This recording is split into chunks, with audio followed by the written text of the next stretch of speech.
Bible గ్రంథంలో ప్రారంభం నుంచి ముగింపు వరకు మనకు కనిపిస్తున్న దేవుడు మనకు అగోచరుడు అని బైబిల్ సాక్ష్యం ఇచ్చింది. జాగ్రత్తగా వినండి, సీనియర్స్ జూనియర్స్ అందరూ కూడా. గోచరము అంటే కనిపించుట, అగోచరము అంటే కనిపించకుండుట. మరి ఎట్లయితే ఇశ్రాయేలు 70 మంది పెద్దలు చూసింది ఎవరిని? మోషే చూసింది ఎవరిని? గిద్యోను చూసింది ఎవరిని? యాకోబు పెనుగులాడింది ఎవరితో? చల్లపోటు ఆదాముతో వచ్చి సాంగత్యం చేసింది ఎవరు ఆయన? అసలు భూమి మీదకి వచ్చి మానవాళి కోసం ప్రాణం పెట్టిన వాడెవరు? మనుషులతో తిని మనుషులతో పరుండి మనుషుల మధ్య సంచరించినటువంటి ఆ వ్యక్తి ఎవరు? మమ్రే దగ్గర ఉన్న సింధూర వనంలో అబ్రహాము దగ్గరికి వెళ్ళి అబ్రహాం ఇచ్చిన ఆతిథ్యం తీసుకున్న వాడెవరు? మరణించి 3వ నాడు పునరుద్ధానం చెంది ఆరోహణమై వెళ్ళబోచుండగా నా యేసుని ఎవరో ఎత్తుకొని పోయిరి అని ఎలుగెత్తి ఏడ్చి ఆయనను వెతుకుతున్న మగ్దలీన దగ్గరికి వచ్చి, అమ్మా ఎందుకు ఏడ్చుచున్నావు అని ప్రత్యక్షమైన వాడెవరు? మరియా అని ఆమెను పిలిచిన వాడెవరు? ముఖాముఖి ఆయన్ని కలుసుకున్నామని అనేక మంది భక్తులు తమ సాక్ష్యాలను ఇచ్చారు కదా పరిశుద్ధ గ్రంథంలో. మరి ఆయన ఎవరు? తనను ప్రేమించి తన కోసం వెతికే భక్తులకు తన్ను తాను ప్రత్యక్షపరుచుకున్న వ్యక్తి దేవుడుగాడా? చాలా మంది భక్తులకు తన్ను తాను బయలుపరుచుకున్నాడే. ఆఖరికి ప్రకటన గ్రంథ రచయిత అయినటువంటి యోహాను విషయంలో కూడా మొదటి అధ్యాయం నుంచి ప్రకటన అంతటిలో కూడా అనేక పర్యాయాలు సింహాసనాసీనుడైన వానికి గొర్రెపిల్లకునని ప్రస్తావించాడే. ఆయన చూశాడే, ఆ సముఖంలోకి వెళ్ళాడే, సింహాసనాసీనుడైన దేవుని సముఖంలోకి, గొర్రెపిల్ల ప్రభు అయిన యేసుక్రీస్తు సముఖంలోకి వెళ్ళి అక్కడ సన్నివేశాలు చూశాడే. 24 పెద్దల్ని చూశాడే. ఇవన్నీ యోహాను చూసింది ఎవరిని? ఆయన అగోచరుడైతే, కనిపించని వాడైతే, మరుగున ఉండేవాడైతే మరి ఇంతమంది భక్తుల అనుభవాలు మనకు సాక్ష్యాలుగా ఉన్నాయి కదా. మరి ఇప్పుడు మీరు చెప్పండి, దేవుడు అగోచరుడా, గోచరుడా? కనబడడా, కనబడతాడా? బైబిల్ ప్రకారం చూస్తే ఆయన కనబడతాడు. కనబడని వాడైతే కాదు, కనబడతాడు. ఈ బైబిల్ గ్రంథంలోనే కాదు, ప్రజెంటు ఇప్పుడున్నటువంటి జనరేషన్లో కూడా మనకు ముందు తరాల్లో ఉన్న భక్తులతో మాట్లాడాడు. ఇప్పుడు కూడా మనతో వ్యవహరిస్తున్నాడు, ఆయన మాట్లాడుతున్నాడు. ఊహించని రీతిలో అనేక పర్యాయాలు అనేక ఘట్టాలలో మనకు ప్రత్యక్షపరుచుకుంటున్నాడు. అయితే వేరు రూపంలో ఇప్పటికి కూడా దేవుడు నీతో కలుసుకుంటానే ఉన్నాడు, కానీ నీకు అర్థం కావటల్లా. కొంతమందికి స్వప్నం ద్వారా, కొంతమందికి దర్శనం ద్వారా, కొంతమందికి వ్యక్తిగతంగా కూడా రియల్గా కూడా వచ్చి కలుసుకొని వెళ్తానే ఉన్నాడు. ఒక తల్లి చెప్పిన సాక్ష్యం విన్నాం కదా మనం. అంటే చనిపోయి యేసు ప్రభువుని నమ్ముకున్నందుకు ఊరి వెలివేస్తే, ఊరి వెలపట ఒక పాక వేసుకొని బ్రతుకు తెరువు కోసం భర్త పని కోసం వెళితే, భర్త బయలుదేరింది మొదలు బిడ్డ జ్వరంతో మంచాన పడి కొన్ని రోజులు అలాగే ఉండి చివరికి మందులు వాడే పరిస్థితి లేక, డబ్బు లేక, చూయించుకునే మార్గం లేక, ఊరోళ్ళు పట్టించుకోక కళ్ళ ముందే కన్నబిడ్డ చనిపోతే ఆ బిడ్డను పెట్టుకొని ఘోరాతి ఘోరంగా ఏడుస్తున్న ఆ తల్లి కన్నీటిని విని ఊరు మొత్తం ఆమె కన్నీటిని చూసి ఎవడూ కరిగిపోలా. యేసు ప్రభువుని నమ్ముకున్నారు అన్న కారణం చేత వెలేశారు. ఆ స్థితిలో మృతి చెందిన బిడ్డను పెట్టుకొని ఘోరాతి ఘోరంగా ఏడుస్తున్న తల్లి దగ్గరికి వచ్చిన పెద్ద ఆయన, ఊరు మొత్తం రాదు, ఎవరో ఒక పెద్ద ఆయన, ఆజానుబాహుడు, పొడవైన చేతులు కలిగిన వాడు, గొడుగు కర్ర లాంటి కర్ర చేతిలో పెట్టుకొని వచ్చి, ఏమమ్మా ఎవరన్నా ఉన్నారా ఈ ఇంట్లో? ఏడుస్తూ ఉంది తల్లి. అంత ఏడుపులో కూడా, ఎవరయ్యా నువ్వు, మేము వెలివేయబడ్డోళ్ళం, మా ఇంటికి ఎవరు రాకూడదు, వస్తే వాళ్ళని నిలేస్తారని తెలియదా మీకు? మా ఇంటికి రాకూడదు, మాతో మాట్లాడకూడదు, ఈ ఊరి కట్టుబాటు అది, మా ఇంటికి రాకూడదయ్యా అంటే, నన్ను వెలేసేవాడు ఎవడలే కానీ ఎందుకు ఏడుస్తున్నావు? యేసు ప్రభు నమ్ముకున్నామని మమ్మల్ని ఊరోళ్ళు వెళ్ళేశారయ్యా, ఊరు బయట వచ్చి పాక వేసుకొని బతుకుతున్నాం. నా భర్త వ్యాపారానికి వెళ్ళాడు, ఈ చాట్లు అవి చేసుకొని అవి అమ్మి ఆ వచ్చిన డబ్బుతో బతుకుతాం మేము. నా భర్త కూడా బాప్తీసం పొందాడు, నేను దేవుడిని నమ్ముకున్నాను. అదే వాళ్ళకి నచ్చలేదంట, అందుకని మమ్మల్ని నెట్టేశారు. ఆయన వెళ్ళేటప్పుడు వీడు బాగానే ఉన్నాడు, ఆయన వెళ్ళిన తర్వాత వీడు జ్వరపీడితుడయ్యాడు, మందులకు డబ్బులు లేవు, వీడిని కాపాడుకునే దారి లేదు. చూస్తానే నా కళ్ళ ముందు నా బిడ్డ కొద్ది రోజులు అలమటించి చనిపోయాడయ్యా అని పెద్దగా ఏడ్చింది. దగ్గరికి వెళ్ళి, చనిపోయాడా? ఎక్కడ చనిపోయాడు? బతికే ఉంటే లే అని తల్లిని పక్కకు నెట్టి ఆ కిందున్న మట్టి తీసుకొని వాడు నోరు తెరిచి నోట్లో వేసి, ఏయ్ లే అంటే చచ్చిపోయిన వాళ్ళు లేచి కూర్చున్నాడు.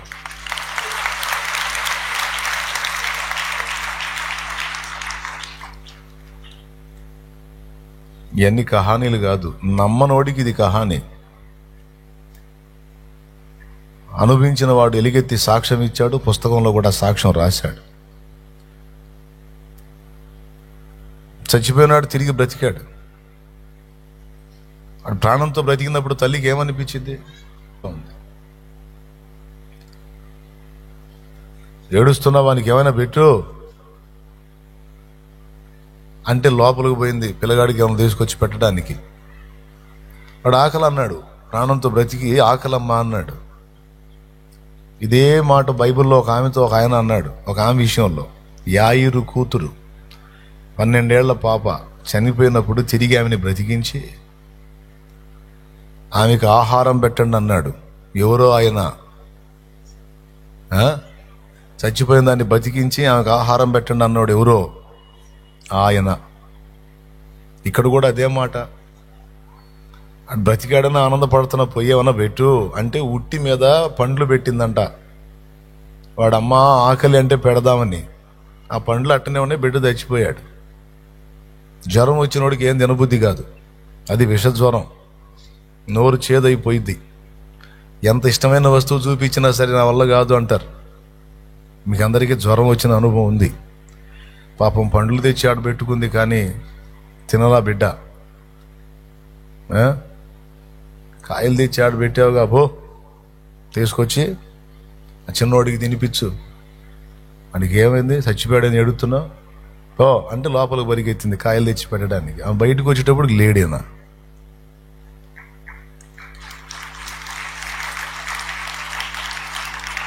ఎవరైనా చచ్చిపోయిన బిడ్డని తిరిగి బ్రతికించి ఆమెకు ఆహారం పెట్టండి అని చెప్పిన నజరేయుడగు యేసు పరిశుద్ధ గ్రంథంలో గుండాబతిని దేవదానం అనే దైవజనుడి కుటుంబంలో జరిగిన వాస్తవిక ఘట్టం ఇది. ఆయన ఒక పుస్తకం రాస్తూ ఆ పుస్తకంలో ఏమని రాశాడో తెలుసా? టైటిల్ యేసయ్య మా ఇంటికి వచ్చాడు అని రాశాడు. యేసయ్య మా ఇంటికి వచ్చాడు అని రాశాడు. ఇటీవల ఆయన నిద్రించాడు, ప్రభు దగ్గరికి వెళ్ళిపోయాడు.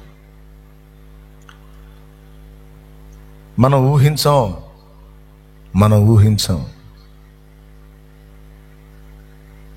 కానీ ఆయన వచ్చి వెళ్ళుంటాడు, మనల్ని కలుసుకొనే వెళ్ళుంటాడు. ఎన్ని సాక్ష్యాలు. కళ్ళు లేని 3 అందులో ఒక రోజు ఇక్కడికి రావాలనుకున్నారట. వేరే ప్రాంతం దూరంలో ఉన్నారు, ఇక్కడికి రావాలనుకున్నారు.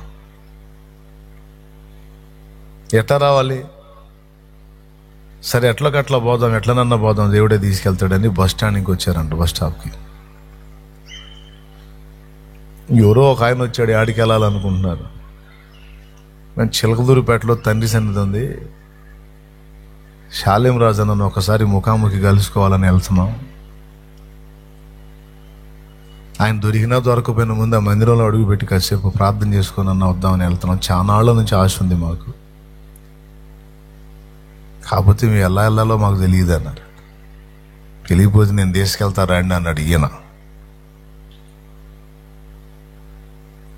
తీసుకొచ్చి వాళ్ళని, ఆ ముగ్గురిని, ఆ ఎదురు పందిళ్ళు ఉన్నాయి, అంతకుముందు గుర్తుందా మీకు? మొన్నటిదాకా ఉన్నాయి ఆ పందిళ్ళు. ఆ పందిళ్ళలో వదిలిపెట్టాడు. ఇంకా అడ్రస్ లేడు. నేరుగా వాళ్ళకి ఏ ఇబ్బంది లేకుండా నీట్గా తీసుకొచ్చి అక్కడ అప్పచెప్పి, ఇక్కడ మందిరంలో అప్పచెప్పి వెళ్ళిపోయాడు. ఎవరో తెలియదు. తన కూర్చుని వివరాలు చెప్పలా.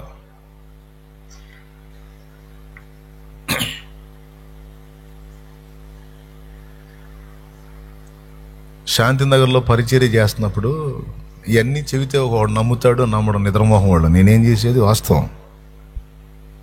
ఎన్ని చెప్పినా ఒకడికి విశ్వాసం కలగదు. దరిద్ర జీవితాలు ఏం చేద్దాం, ఆ జీవితాలు అంతే,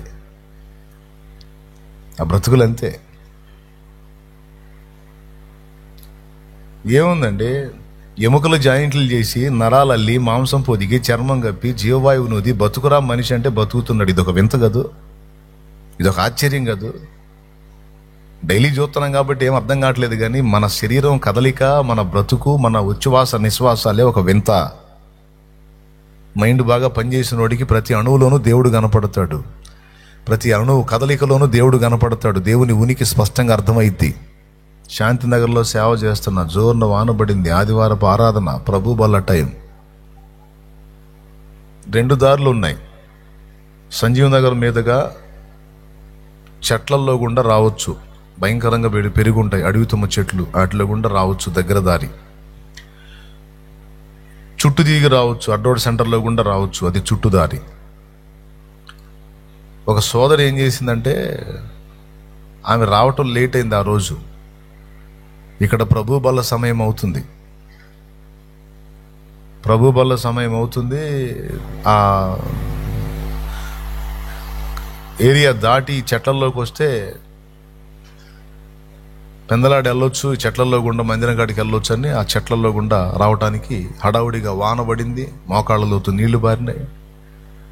ఆమె రావాలనుకున్న త్రోవలో రావడానికి అస్సలు అవకాశం ఉండదు, మోకాళ్ళలో దిగిపోయింది బురద. అలాగే అంత ముళ్ళ కంపలు కొట్టుకొచ్చినాయి. ఎక్కడ ఎన్ని ముళ్ళు ఉంటాయో తెలియదు, పెద్ద పెద్ద అడవి తుమ్మ ముళ్ళు.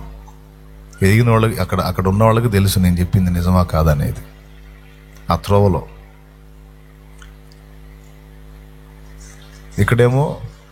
ఇక్కడ ప్రభు బల్ల సమయంలో పాడే పాట, మందిరంలో పాడే పాట అక్కడ వినపడుతుంది ఆమెకి. అమ్మో బల్ల స్టార్ట్ చేశారు, ప్రభు బల్ల ఇస్తున్నారు, ఏసయ్యా నేను అందుకోలేకపోతాను ఏమని పరిగెత్తుతుంది. పరిగెత్తి ఈ మార్గానికి వచ్చి కరెక్ట్గా శుభ్రంగా ఉన్నంత వరకు వచ్చింది. అక్కడ నుంచి ఎలా ముందుకు వెళ్ళాలో అర్థం కాల ఆమెకి. అడుగు తీసి అడిగేస్తే ముళ్ళు, పెద్ద పెద్ద ముళ్ళు.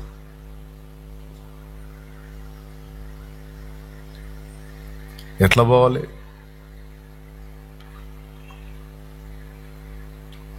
అక్కడే నిలబడ్డాడు ఒక ఆయన. ఎవరిలాగా వచ్చాడో తెలుసా? మా నాన్నలాగా కనపడ్డాడు ఆయన. మా నాన్నలాగా. ఏమ్మా ఇటుబడి వచ్చావే, అటు వెళ్ళొచ్చుగా, ప్రభు బల్ల ఇస్తున్నారుగా బాబాయ్, తీసుకుందామని వచ్చానని ఆమె చెప్పి. పిచ్చిదన్న, ఇంత బురదలు ఎట్ట వెళ్తావమ్మదా? నేను ఎక్కడైతే అడిగేస్తానో అక్కడ అడిగాయి. నేను ముందు నడుస్తాను, నేను అడిగేస్తాను, ఆ అడుగులో నువ్వు అడిగేసుకుంటా, నేను అడిగేసిన దగ్గరే అడిగేసుకుంటా రమ్మన్నాడు. ఆయన ముందు అడిగేయటం, ఆయన అడుగులో ఏం అడిగేసుకుంటా రావటం. మోకాళ్ళలోతు బురద, ఇంత కూడా అంటలాం కాళ్ళకి.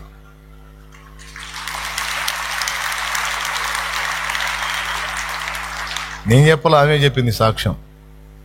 ఎన్నోళ్ళు గుర్తుంటే చేతులు ఎత్తొచ్చు. అదిగో చేతులు ఎత్తారు వాళ్ళు, విన్న సాక్ష్యం అది.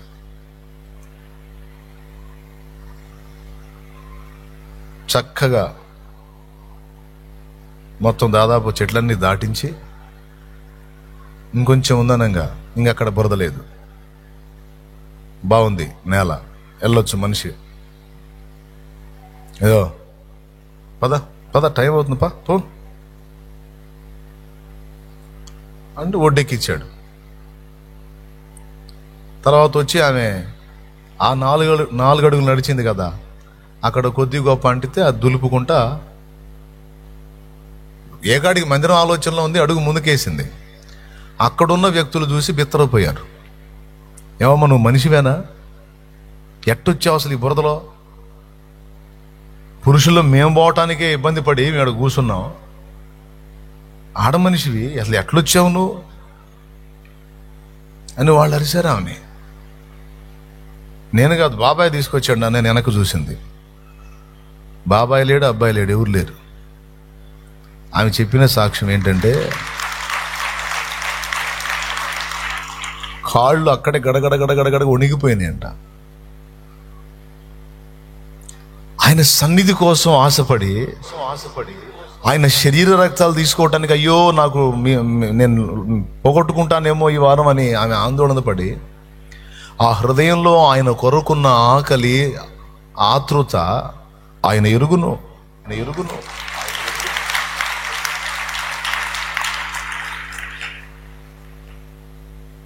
చూస్తే లేడు, ఎవరు లేరు. ఎవరమ్మా, ఎవరు పిచ్చిదానిలాగా ఉన్నావు, ఎవరు వచ్చారు? నువ్వే వచ్చావు ఒక్కదాని, మేము మా కళ్ళు పోయినాయి, మేము చూస్తున్నాం. లేదు ఆయన ఉన్నాడు, బాబాయ్ ఉన్నాడు. బాబాయ్ లేదు. వాళ్ళకి ఆశ్చర్యం, మోకాళ్ళు లోతు బురద నీకు బురద కాలేదు ఏందంటారు వాళ్ళు. ఆయన ముందు నడిచారు, నేను నడుచుకుంటూ వచ్చాను. నీకు అర్థమైపోయింది, నీకు ఏడుచుకుంటూ వచ్చింది మందిరానికి, వణుకుతా గడగడగడ వణుకుతా ఏడుస్తుంది, మాట్లాడలా. ఏందమ్మా తర్వాత చెప్పింది, ఆయన నాతో నడిచాడు, ఆయనతో నేను నడిచాను. దేవుడు ఎంతైనా నమ్మదగిన వాడు, అంతేకాదు అన్ని వేళలా మనల్ని కాచుకునేవాడు. కొన్నిసార్లు మనకు అర్థమయ్యే రీతిలో, కొన్నిసార్లు మనకు అర్థం కాకుండానే మనల్ని సేవ్ చేసుకుంటాడు. ఆయన కాపాడుకుంటాడు. నాకుంది అనుభవం, చాలాసార్లు అనుభవించాను నేను. కాబట్టి బైబిల్లోనే ఆనాటి భక్తులకు కనపడటం కాదు, ఈరోజు కూడా ఆయన్ని ప్రేమించి ఆయన కొరకు మిగుల ఆశతో ఆకలిగా ఉన్న హృదయాలకు ఇప్పటికీ ఆయన సమీపస్తుడే. ఆయన్ని ప్రేమించి ఆయన కోసం ఆతృత పడిన ప్రతి గుండెకు ఆయన సమీపస్తుడే, గోచరుడే, సగోచరుడే, అగోచరుడు కాదు.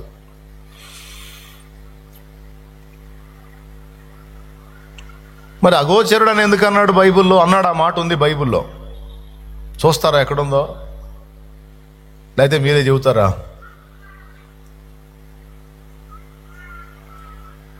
సరే ఏడో చాటు ఉందలే, ఇప్పుడు మనకు సమస్య అది కాదు. నాకు వెళ్ళి చూడండి.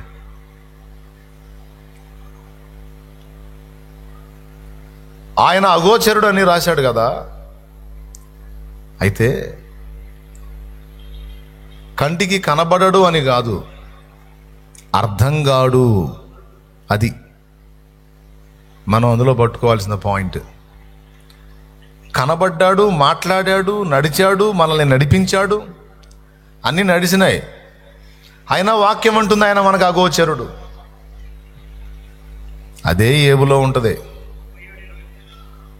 అది సర్వశక్తుడగు దేవుడు, మహాత్మ్యము గలవాడు, ఆయన మనకు అగోచరుడు. న్యాయమును నీతిని ఆయన ఏ మాత్రమును చెరుపడు, అందువలన నరులు ఆయన యందు భయభక్తులు కలిగి యుందురు. ఆయన మనకు కనబడడు అంటాడు, న్యాయమును నీతిని చెరపడు అంటాడు. అగోచరుడు, న్యాయమును నీతిని చెరపడు అంటే అర్థం ఏంటంటే, నీకు అర్థం కాడు. ఆయన ఉన్నదన్నట్టు ఆమూలాగ్రం నీకు కనపడాడు, కానీ నువ్వు చూడదగ్గ స్థాయిలో నీకు తను తాను ప్రత్యక్షపరుచుకుంటాడు, నిన్ను నడిపిస్తాడు, నీతో నడుస్తాడు, నీతో ఫ్రెండ్షిప్ చేస్తాడు, అంతా నడుస్తుంది. ఆయన నీకు అర్థం కాడు, కానీ ఒక్కటి గుర్తుపెట్టుకోవాలి, ఆయన నీతిని న్యాయమును చెరపడు. ఆయన ఏది చేసినా కొన్నిసార్లు నీకు అనిపిస్తుంది, మనకు అన్యాయం జరిగిందని. దేవుడు ఇలాగా ఎందుకు చేశాడు, ఇలా కాకుండా ఇంకో టైపులో చేస్తే బాగుండు కదా అనిపిస్తుంది. మనకేదో అన్యాయం జరిగినట్టు మనం కొన్నిసార్లు ఫీల్ అయిన అనుభవాలు మనకు ఉంటాయి. ఎంతమందికి ఉన్నాయో ఒకసారి చేతులు ఎత్తితే సంతోషపడతాను నేను కూడా. నాకు ఎందుకు ఇలా జరిగింది అన్న క్వశ్చన్ ఎప్పుడు రాలేదా నీ లైఫ్లో? మరి చేయత్తవా? నాకు చాలాసార్లు వచ్చింది. మరేంది, నాకు ఎందుకు ఇలా జరిగిందండి, ఎందుకు ఇలా చేశాడు, నాకు ఎందుకు ఇలా అన్న ప్రశ్న ఎప్పుడు పుట్టలేదా? మరి కొన్నిసార్లు మనం ఊహించని పరిణామాలను ఫేస్ చేసినప్పుడు, కొన్ని గాయాలైనప్పుడు, కొన్ని చేదైన అనుభవాలు మనకు ఎదురైనప్పుడు తప్పకుండా ఈ ప్రశ్న మనకు వస్తుంది. నాకెందుకు ఇలా అయింది, నాకెందుకు ఇలా చేశాడు దేవుడు, నాకు అన్యాయమే చేశాడని గాయపడిన అనుభవంలో మాట్లాడతాం. అందుకే ఇక్కడ చెప్తున్నాడు, నీకు అర్థం కాడు, కానీ ఒక్కటి గుర్తుపెట్టుకోవాలి, నీతిని న్యాయమును ఎన్నడూ చెరపడాయన. ఇంకా చెప్పాలంటే నీతి న్యాయములు, నీతి సత్యములు ఆయన సింహాసనమునకు ఆధారములు. నీతి చెరిపిన నాడు, న్యాయం తప్పిన నాడు ఆయన సింహాసనం కూలిపోయినట్టే. అది అసంభవం. కాకపోతే నీకు అర్థం కాదు, నాకు అర్థం కాదు, మనకు అర్థం కాదు ఎందుకు ఇలా అనేది. అర్థమైతే ఏముంది, మన బ్రెయిన్ అంత చిన్నోడైపోతాడు దేవుడు. దేవునికి స్తోత్రం, హల్లెలూయా. అంతే, దేవుడు మొత్తంగా నాకు అర్థమైపోయాడండి, అసలు దేవుడు నాకు అర్థమైపోయాడండి అని ఒకవేళ నువ్వంటే అది నీ పిచ్చి. దేవుడు మొత్తంగా నీకు అర్థమైపోతే ఆకాశ మహాకాశాలు పట్టజాలన్నంత దేవుడు నీ బ్రెయిన్ అంత చిన్నోడని అర్థం. అది అసంభవం. ఏదైనా ఎంతైనా కొంచెం గొప్ప మనకు ఏదైనా కొద్దిగా తెలిసింది ఆయన గురించి, కొద్దిగా ఏదైనా గ్రహింపు వచ్చిందంటే ఏదో ఆయన కృపతో ఆయన బయలుపరిచిందే. అదంతా మనకి గుసగుసే అన్నాడు. అంటే గుసగుస అంటే బాగున్నారా, నేను చెప్పేది వినపడుతుందా, ఇది గుసగుస. వాస్తవంగా అసలు వాయిస్ అదేనా షాలేం రాజు అనేవాడిది? షాలేము రాజు అనేవాడి గొంతు అది కాదు, ఇది గుసగుస. అసలు వాయిస్ ఇప్పుడు వినపడుతుంది నీకు. అది ఆ గుసగుసకి అసలు స్వరానికి ఎంత తేడా ఉంది. నీకు నాకు ఏదన్నా దేవుని గురించి కొద్ది గొప్ప తెలిసిందంటే అది గుసగుస మాత్రమే. అసలు ఏమి అసలు స్వరం ఇంకా అంటే అర్థం ఏంటంటే ఆమూలాగ్రం మనం ఎరగలేదు, కొంతైనా ఎరగలేదు. మనం ఎరిగిందంతా ఎంత అంటే మహాసముద్రంలో ఒక నీటి బొట్టులో అది 100వ వంతో 1000వ వంతో. అది దేవుడు అంటే మరి ఆయన.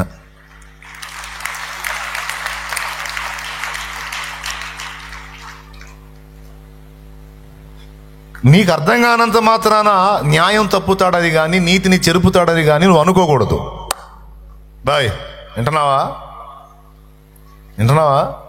నిద్ర ఏమైనా వస్తుందా?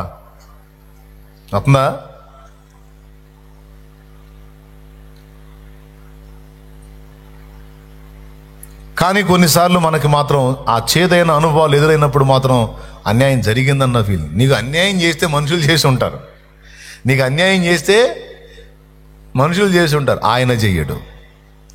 లేదా అన్యాయం చేసుకుంటే నీకు నువ్వు చేసుకుంటావు పనికిమాల ఆలోచనలతో, పనికిమాల వ్యవహారాలతో, కానీ ఆయన చెయ్యడు. ఆయన న్యాయాధిపతి. ఆయన తన చర్యలన్నిటిలో 100% న్యాయాన్ని చూపించే దేవుడు.